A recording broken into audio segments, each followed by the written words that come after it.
Hey guys, today we're going to continue looking at vectors and we're going to do a couple new operations, and the main goal of this is how do I calculate the angle between two given vectors. So the first thing we need to know before we can calculate an angle is something called the dot product. And so what the dot product is basically I'm going to take one vector and dot it with another vector, and in order to do that you're going to take each of the components. So this would be the horizontal component of the first one times the horizontal component of the second one, and then I'm going to add the vertical component of the first one times the vertical component of the second one. So here's an example.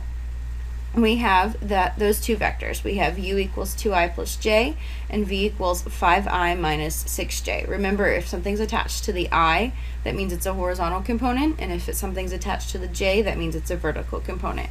So if I wanted to take these and I want to find the dot product between u and v, all I've got to do is take my horizontal components from each of these, so I'd have 2 times 5, and then I'm going to add the vertical components, and so there's nothing here, so that would just be a 1, and then I'm going to multiply it by -6. And now this is just a simple addition, well, a little bit of multiplication, I guess. I'd have 10 plus -6 or -6, and so my dot product would be 4. The interesting thing about the dot product is if I find that the dot product between two vectors is 0, then these vectors are special, and those are called orthogonal. An orthogonal vector is just a perpendicular vector. So you have two vectors that are forming those 90-degree angles if your dot product is 0. So if you take your two things, you dot them together, you get 0, you know that they are perpendicular. Okay, and the whole reason we need the dot product is so we can actually calculate that angle that we were looking for. So here's the dot product theorem. Okay, this is what you got to do if we know that u dot v is going to be equivalent to the magnitude of u times the magnitude of v and then cosine of the angle between them.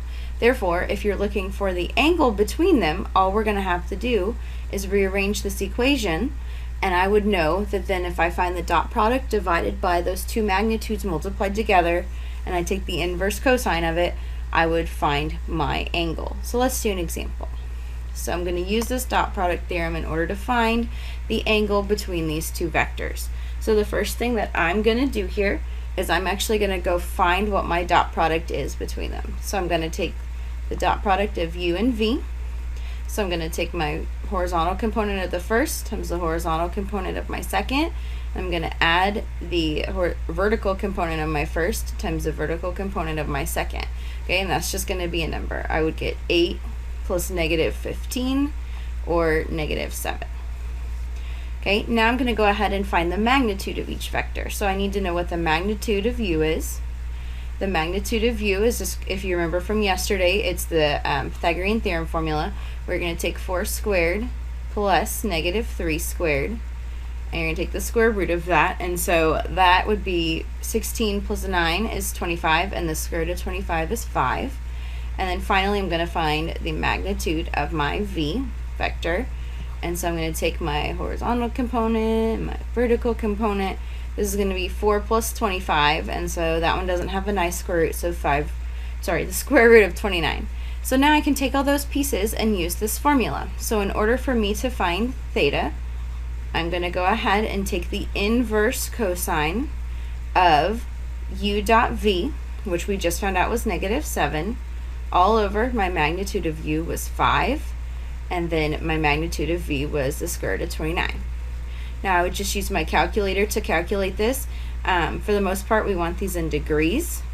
So when you're looking in here, it'll probably be a real-world application, and you're going to be looking in degrees. So I type this in my calculator, second cosine of all that business, and I would get approximately 105 degrees was the angle between those two vectors. So we can use these a lot in real-world problems that you're going to see tomorrow. And I have one last thing for you to do in this video, and that is you are going to make sure you solve the following problem and you're ready to answer at the beginning of tomorrow's class. So if you need any help, you're more than welcome to come by, drop by and ask and make sure your problem is, or your answer is correct. But you're going to find the angle, the theta in degrees, between the two vectors that are given here. U equals I plus 2j and v equals negative 2i plus 4j. Again, you're going to use that formula. Should be pretty straightforward, but let me know if you have any issues. I will see you tomorrow.